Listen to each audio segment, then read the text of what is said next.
Qué bueno, estoy muy emocionado y agradecido. Ustedes saben que entre nosotros hay un afecto entrañable que el Señor ha unido desde antes de la fundación del mundo, porque Él nos escogió para ser un pueblo. Aquí no tenemos diferentes iglesias, solamente servimos a un solo Señor, estamos atados a un solo libro, vivimos en la pasión de la predicación del Evangelio, nuestro sueño es la adoración y nuestro destino el cielo. ¿Cuántos lo creen? Y estamos aquí para avivar nuestros corazones en su palabra. Este es el libro que nos llena de su poder, de su gracia, que nos despierta a lo verdadero. Y me siento muy honrado. Quiero dar las gracias a los organizadores de esta conferencia por pensar en mi persona para ser el expositor principal. Quiero bendecir el nombre de Dios por todas las oraciones que han tenido a mi favor.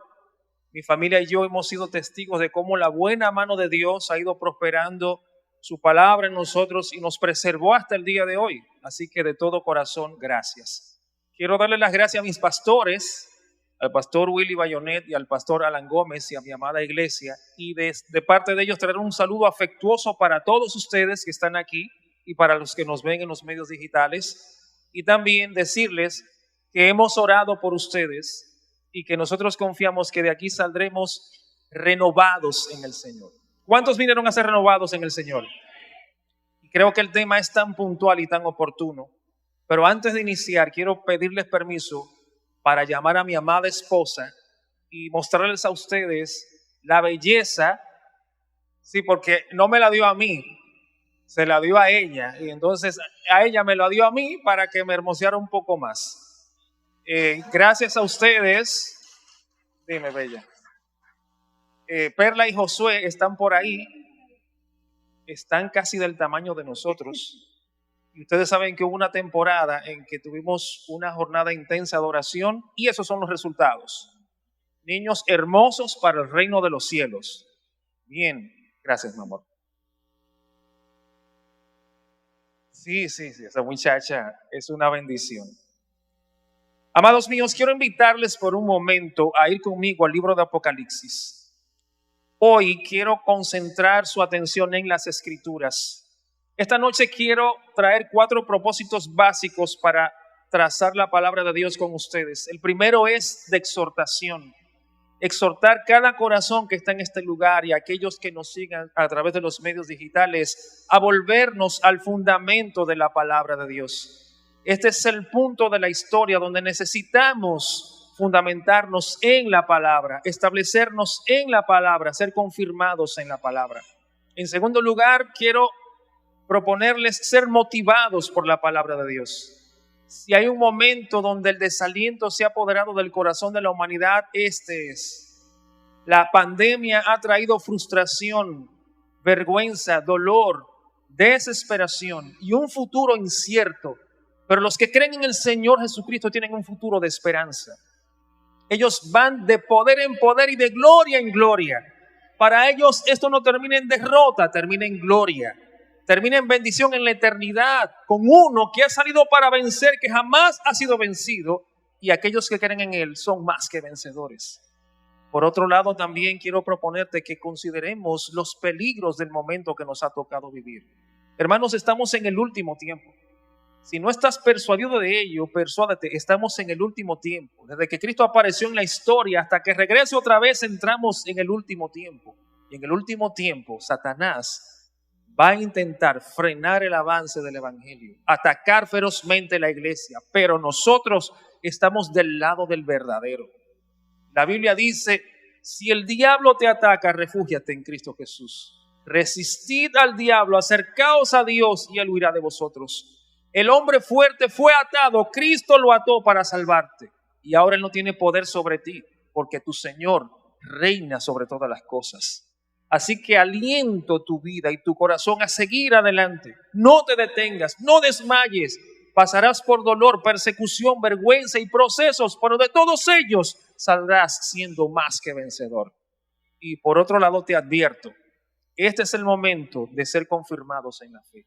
Este es el tiempo donde el remanente de Dios se levanta y se diferencia de los falsos, de los que son solamente parte del sistema, de aquellos cuyo corazón es parte de este sistema de maldad. Aquellos que adoran a Dios desde adentro son los que temen al Señor. Y los que en medio de la desolación de este mundo y de la profanación de su palabra permanecen firmes hasta el final. No comprometen su fe, no comprometen la palabra de Dios, ni comprometen su vida con el mundo, sino que ellos han hecho un pacto solemne de servir a Dios hasta el final y perseverar hasta el final. Apocalipsis es el libro de la revelación de Jesucristo y con él vamos a empezar el día de hoy. Capítulo 1, versículo 4 dice: Juan a las 7 iglesias que están en Asia, gracia y paz a vosotros del que es y que era y que ha de venir, y de los 7 espíritus que están delante de su trono, y de Jesús el testigo fiel, el primogénito de los muertos y el soberano de los reyes de la tierra, al que nos amó y nos lavó de nuestros pecados con su sangre y nos hizo reyes y sacerdotes para Dios su Padre. A él sea gloria e imperio por los siglos de los siglos. Amén. He aquí que viene con las nubes, y todo ojo le verá, y los que le traspasaron, y todo linaje de la tierra hará lamentación por él. Sí, amén. Yo soy el Alfa y la Omega, principio y fin, dice el Señor, el que es, y el que era, y el que ha de venir, el Todopoderoso. En este momento, Señor, necesitamos tu ayuda. Hemos abierto tu libro y al igual que David oramos: abre mis ojos y miraré las maravillas de tu ley. Ven sobre nosotros por tu espíritu y sensibilízanos de tal modo que temblemos ante tu palabra y que nos gocemos con tu consejo y que seamos transformados en el hombre interior y vivificados de tal modo que al salir de este lugar no seamos los mismos, seamos mejores, te amemos más y vivamos más comprometidos para tu gloria. En el nombre de Jesús, amén y amén. Gurnall, que es un teólogo exquisito de las Escrituras y formó parte de un grupo selecto de hombres al que Dios le dio una sabiduría fuera de lo común, cuenta en uno de sus libros llamado El cristiano con toda la armadura de Dios, que a un hombre se le otorgó una mochila llena de tesoros y esa mochila pesaba mucho y permanentemente él se quitaba la mochila y la revisaba y entonces la ponía en su cabecera. Pero de repente él dejó de revisar su mochila y simplemente revisaba si pesaba lo suficiente y seguía con ella y la colocaba una vez más en su cabecera. Alguien notó que él tenía tesoros en su mochila y aprovechó un momento en que estaba durmiendo y sacó los tesoros de la mochila y colocó piedras y ubicó que tuviera el mismo peso que anteriormente. Así que el hombre se levantó temprano, tomó el peso de la mochila y se la colocó en hombros y él pensaba que andaba con el tesoro que anteriormente tenía porque le pesaba igual, hasta que finalmente descubrió, por suerte alguna, que le habían robado sus tesoros y que solamente andaba con el peso encima. Satanás es experto en robarnos los tesoros de la palabra de Dios. La Biblia dice que la palabra de Dios es más preciosa que el oro y que el oro refinado 2 veces. Y nosotros de repente hemos empezado a dejar de leer las Escrituras y a hacer más caso a las noticias, a las estadísticas, a los expertos, y hemos dejado a un lado la palabra de Dios y Satanás ha ido robándonos los tesoros del Evangelio. Y ahora tenemos una generación de creyentes debiluchos, flacos, torpes, inconsistentes, porque no están llenos del poder de la palabra de Dios, sino de mucha información irrelevante. Datos curiosos, estadísticas sorprendentes, pero no están llenos del poder de la palabra de Dios. Esa palabra que truena en el corazón, que nos hace distintos, que nos lleva de poder en poder y de gloria en gloria, que nos revela las cosas que el mundo no puede, que nos hace entender las cosas que el mundo no nos puede hacer entender y que nos hace capaces de comprender la voz de Dios y de vivir para su gloria. Esa palabra que vive y permanece para siempre, esa palabra que nos hizo renacer para una esperanza viva y esa palabra que es el fundamento de nuestra fe. ¿Y saben una cosa? El mundo, Satanás y este sistema de maldad han ido diluyendo el poder de los efectos de la palabra de Dios en nosotros, porque nosotros hemos dejado de leer el libro. Hemos dejado de revisar el libro y nos han robado los tesoros del libro y no nos hemos dado cuenta. Amados, es tiempo de volver al libro. Debemos retornar a este libro, porque como decía un hombre de Dios de la historia, este libro nos aleja del pecado o el pecado nos va a alejar de este libro. Y les aseguro que si nosotros amamos a Cristo, entonces amaremos su palabra. Mis ovejas oyen mi voz y me siguen. Estar en la palabra es lo conveniente. Estar en la palabra es lo pertinente. La sabiduría de Dios viene por su palabra. Estar llenos de la palabra de Dios es lo que nos hace ser verdaderos adoradores. Estar llenos de la palabra de Dios es lo que nos hace ser instrumentos completos para hacer la obra de Dios. Estar llenos de la palabra de Dios es lo que hace temblar y retroceder a Satanás. Estar llenos de la palabra de Dios es lo que nos hace ser la diferencia delante del mundo. Y esta noche, ante el tema tan importante de cuál debe ser nuestra preparación ante el retorno de Cristo o preparados para el retorno de Cristo, quiero llamar tu atención al centro de interés del Evangelio, que es indiscutiblemente la venida del Señor Jesús. ¿Por qué la venida del Señor Jesús debe ser tu centro de interés? ¿Por qué este es un tema de tal relevancia para nosotros? ¿Por qué razón necesitamos rescatar el tema de la segunda venida de Cristo como la razón más imperiosa para nuestra preparación, para nuestra consagración y para determinar nuestras prioridades?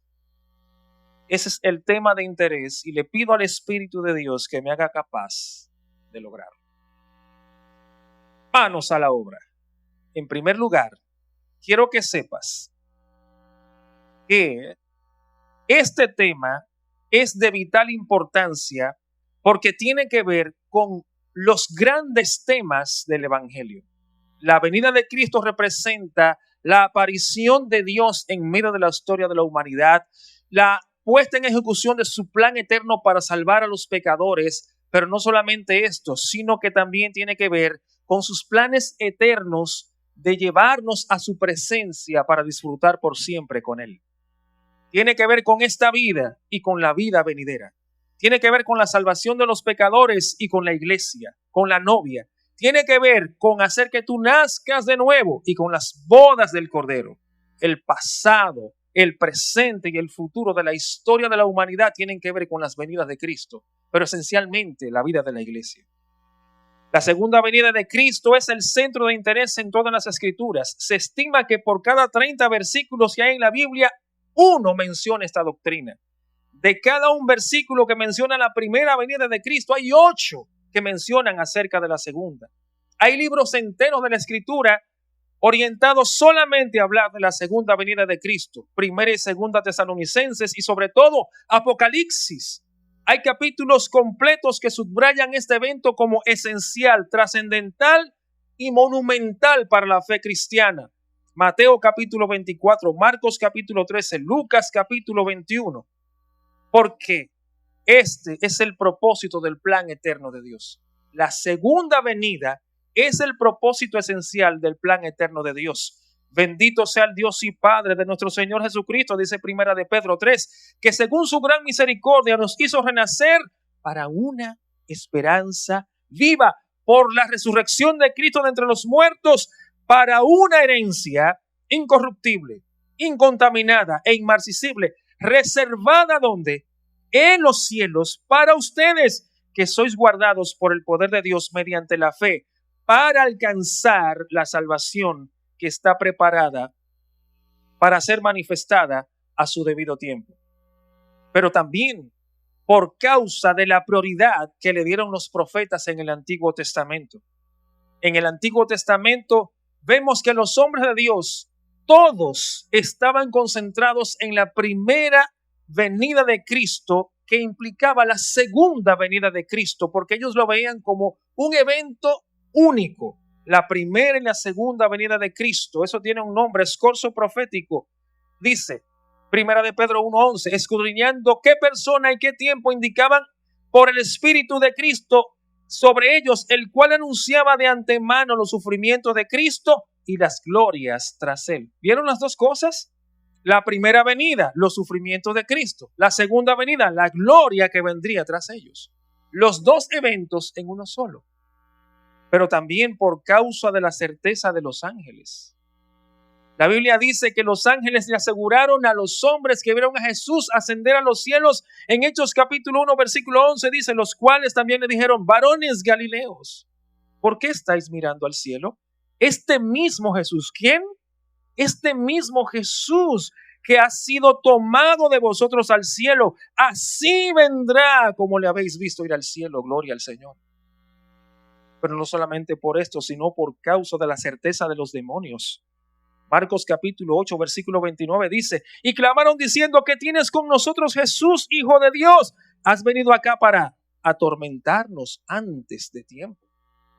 Los demonios están persuadidos de que cuando Cristo venga, Él viene a juzgar al mundo, a condenar a Satanás y a sus ángeles y a arrojarnos al infierno eterno.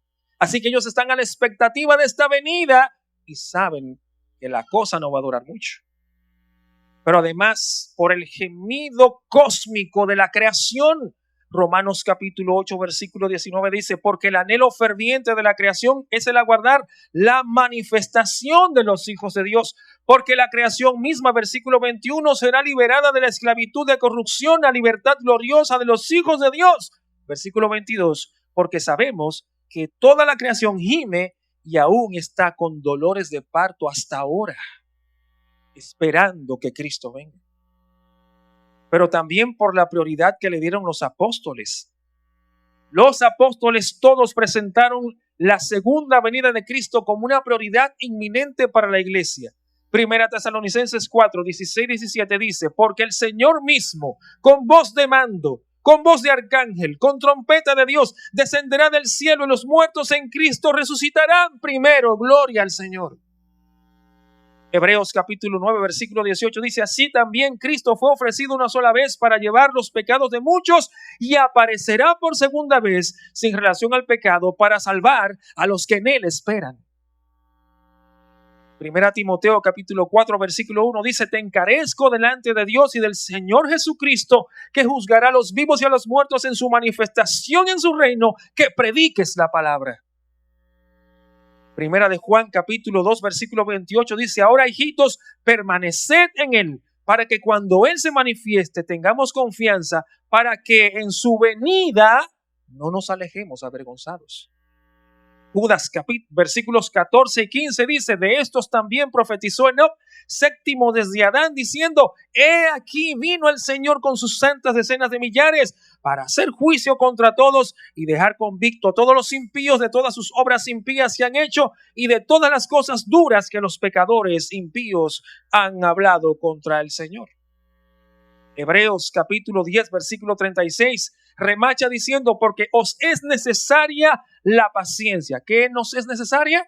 La paciencia. ¿Y para qué? Para que habiendo hecho la voluntad de Dios, obtengáis la promesa de que por un poquito, y el que ha de venir, vendrá y no tardará. ¿Cuántos dan gloria al Señor? Este tema es esencial, pero también es un tema importante a causa del énfasis que le da el Espíritu Santo.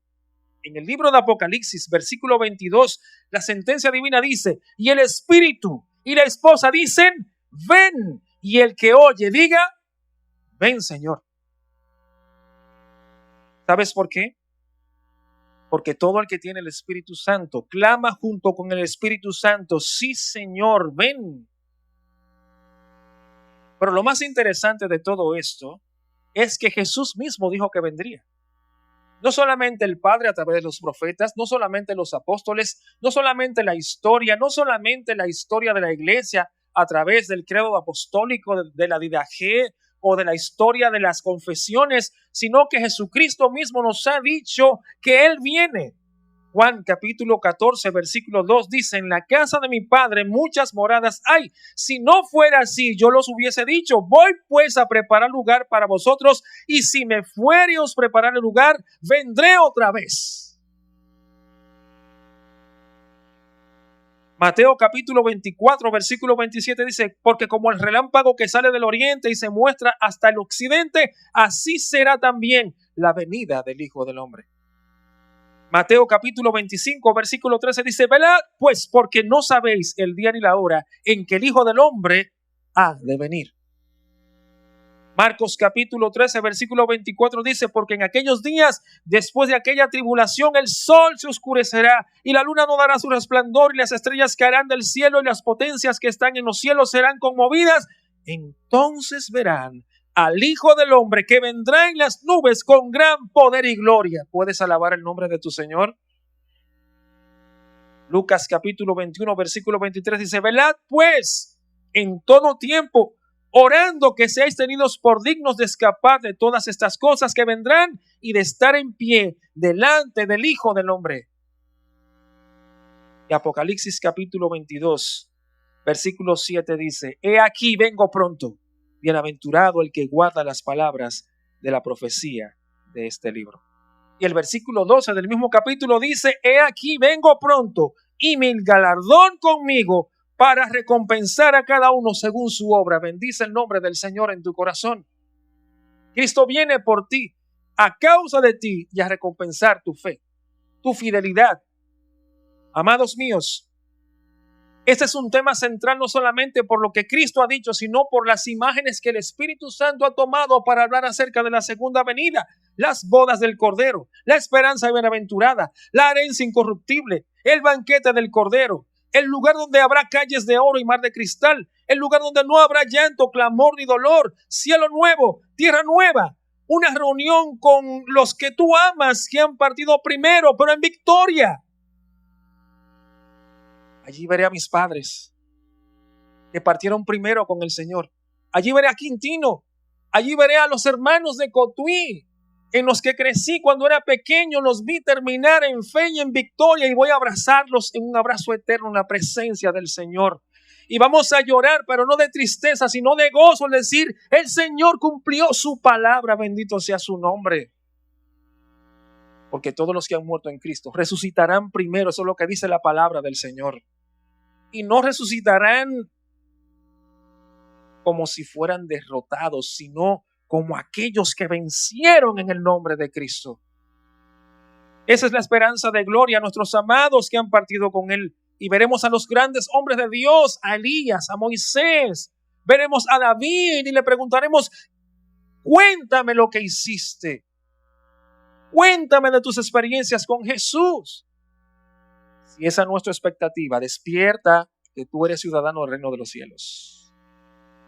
Amados míos, es que esta es la motivación que debe palpitar y latir en el corazón de todo creyente verdadero.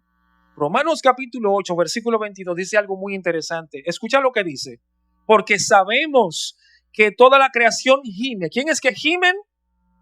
Y esto es un detalle muy revelador de las Escrituras, porque le está dando personificación a la creación. La creación es inanimada, ¿de acuerdo? Pero en términos de expresión, el Espíritu está diciendo: si la creación gime por la redención, cuánto más el corazón de aquel que ha sido lavado por la sangre del Cordero y sellado con la presencia del Espíritu Santo. Mira lo que dice. Y no solo ella, sino que también nosotros. ¿Quiénes? Nosotros. ¿Quiénes? Nosotros, que tenemos las primicias del Espíritu. Nosotros también gemimos dentro de nosotros mismos, esperando la adopción, la redención de nuestro cuerpo. Y Apocalipsis 22, versículo 21 dice: el que da testimonio de estas cosas dice: ciertamente vengo en breve. ¿Y sabes lo que Juan dice? Amén. Sí, ven, Señor. ¿No se enardece tu corazón? ¿No se estremece tu corazón al saber que el amado de tu alma, el que entregó su vida por ti, dice: voy por ti? ¿Y sabes cuál es tu respuesta? Sí, Señor, ven. Te anhelamos, Señor. Te esperamos, te deseamos. Pero ¿sabes por qué ese grito no se levanta de forma más recurrente? Porque estamos emparchados por el mundo. Satanás nos ha engañado. Nos han dicho que las cosas son aquí.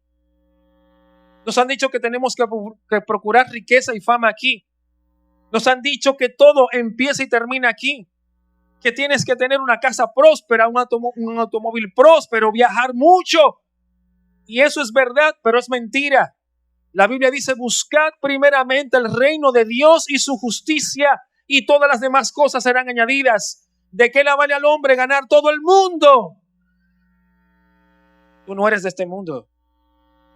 Tu ciudadanía, tus riquezas deben estar en el cielo, donde nada se acaba, donde nada se termina, donde todo empieza, donde Cristo ha asegurado salvación, victoria, vida eterna y recompensa a los que creen. ¿Cuántos creen que eso es verdad? Y no soy yo que lo digo, es la bendita, soberana y absoluta palabra de Dios.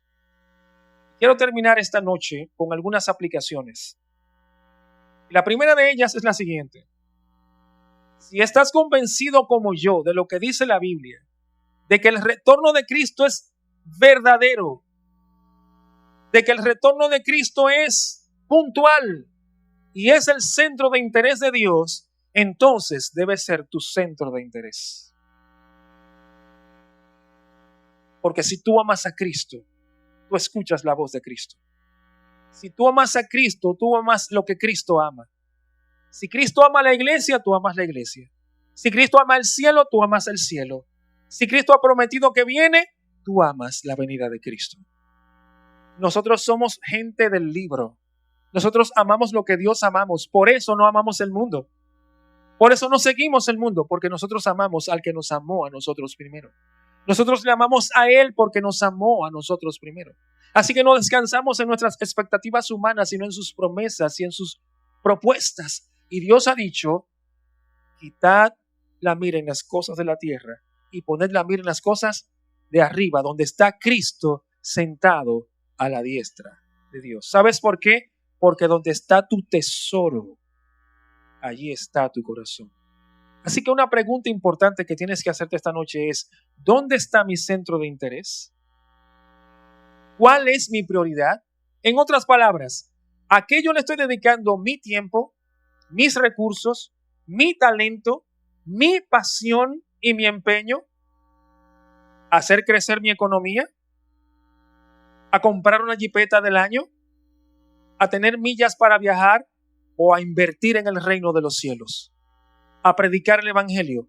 ¿A orar más? ¿A ganar almas para Cristo?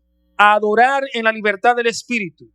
¿A bendecir a los hermanos? ¿A sostener en oración a mis pastores? ¿A participar de la obra de Cristo? ¿Cuál es tu centro de interés? Si no estamos invirtiendo en el reino de los cielos, dudo mucho que entremos al reino de los cielos. Amarás al Señor tu Dios con todo tu corazón, con toda tu alma, con toda tu mente, con toda tu fuerza y con toda tu cartera.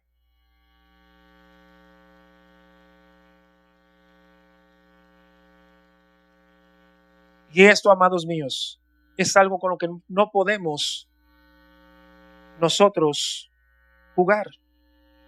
En segundo lugar, ten cuidado con las ideas. Las ideas tienen consecuencias. Ten cuidado con las ideas. Las ideas tienen consecuencias. En su libro, mi amado pastor Willy Bayonet, que se titula La nobleza de Dios, habla acerca del poder de las ideas. Y Satanás conoce el poder de estas ideas. Ideas que, aunque pueden pasar mucho tiempo ocultas en un baúl, cuando son destapadas, pueden desatar la peste bubónica, como pasó en la historia real. Ropas viejas, pero que tenían la bacteria, y cuando alguien lo destapó y la tocó, esa bacteria afectó el mundo entero y trajo una de las pandemias más terribles sobre la humanidad. Así son las ideas. Pueden volverse terribles. Una pequeña idea puede cambiar el curso de la historia. Y eso fue lo que pasó con Adán y Eva. Cuando Satanás estaba en el jardín del Edén, le susurró a la mujer, con que Dios os ha dicho. Otras versiones traducen, ¿será verdad que Dios dijo eso? O se podría traducir, ¿no será que Dios quiso decir otra cosa cuando dijo lo que dijo? Satanás ha estado jugando con nuestras ideas acerca del Evangelio y nos ha estado diciendo, pero quizá ser santo no es tan santo como parece. Tú puedes tener un pie aquí y el otro allá. Sonó un merengue, pero es así. Y no importa, tú puedes coquetear con el mundo y vivir en la iglesia. No te preocupes. Tú puedes tener una mente dividida. Una mitad de tu mente para el mundo y la otra para Dios. No, perezca tal pensamiento. No es así. Fuisteis rescatados de vuestra vana manera de vivir para servir a Cristo. Cristo ahora no es tu amigo. No. Cristo es tu Señor. Él es tu dueño. Él es tu redentor. Tú le perteneces. Él te compró con su preciosa sangre. Todo lo que tú tienes es de Él. Tu nombre le pertenece, tu familia le pertenece, tus bienes le pertenecen, tu vida es de Él. Y todo el que es de Él ama entregarle a Él lo que le corresponde. Eso es adoración. Amados, en este sistema de maldad nos han cambiado los términos. Eso se llama deconstrucción. En la deconstrucción yo tomo un concepto y lo redefino y le quito la esencia. No, hermanos, no es aborto, es infanticidio. No, hermanos, no es matrimonio gay, es abominación. No, hermanos, no es un punto de vista, es herejía. No, mi hermanos, no es hacer tu mejor esfuerzo, es perseverar hasta el final. No, hermanos, no es el apocalipsis zombie, es que Cristo viene. Y cuando tenemos ideas del mundo, entonces tenemos respuestas mundanas. Cuando tenemos ideas del cielo, tenemos vidas santificadas. Y lo único que nos da ese tipo de vida y ese tipo de poder es una mente renovada por el Evangelio. Por eso el apóstol nos enseña que debemos renovarnos en el espíritu de nuestra mente. Y quiero hacer una pregunta. Tú que estás aquí esta noche, ¿no eres cristiano? Escúchame. La Biblia nos enseña en capítulo Hechos, en el libro de los Hechos capítulo 3, dice, arrepentíos y convertíos para que vengan de parte del Señor tiempo de refrigerio para ti. Y Él envía a Jesucristo, que fue antes anunciado. ¿Sabes lo que significa eso? Que si tú estás aquí sin esperanza y sin propósito, puedes salir de aquí con el mayor de ellos, esperar, asegurado que Cristo viene por ti. Y que cuando Él venga, tú no serás avergonzado. Y por último, por hoy, si Cristo viene, entonces hay que hacer preparativos. Nos dijeron que venía la pandemia. ¿Y qué hicimos? Nos preparamos para la pandemia. Nos dijeron que había guerra en Ucrania. ¿Y qué hicimos? Nos preparamos para la guerra en Ucrania. Ahora nos dicen que hay una guerra entre continentes y estamos haciendo preparativos. Óyeme, pero desde la fundación del mundo, Cristo ha dicho que viene. ¿Y tú qué estás haciendo? Si no estamos moviéndonos para prepararnos a la venida de Cristo, que es el acontecimiento más grande que todos los acontecimientos de la historia juntos, entonces tenemos que revisar nuestra fe. Tenemos que examinar nuestro corazón. Algo nos está pasando. Si esto no nos mueve a prepararnos, nada lo hará. Si ver a Cristo en el Calvario no te lleva al arrepentimiento, nada lo hará. Pero si ver a Cristo viniendo no te mueve a la santidad, nada lo hará. Solamente cuando estás convencido de que Cristo es la verdad, de que Él es Señor de señores y que viene pronto, vivirás una vida conforme a su propósito. Y es por esto que quiero retarles que a partir de hoy asumamos como una expresión de consigna durante toda la conferencia, Maranata, Cristo viene. Ahora yo quiero que tú lo repitas conmigo, Maranata, Cristo viene. Maranata, Cristo viene. Y escúchame, esa es la consigna del vencedor. Esa es la motivación del creyente. Es la pasión que mueve su corazón. ¿Y qué significa Maranata? Cristo viene. ¿Y qué implicaciones tiene esto? Pues te invito mañana, ven tempranito, porque de eso vamos a hablar aquí. Pero le propongo a los organizadores que a partir de ahora, aparte de decir Dios te bendiga, me le añadas Maranata, porque Cristo viene pronto. ¿Cuántos dicen amén?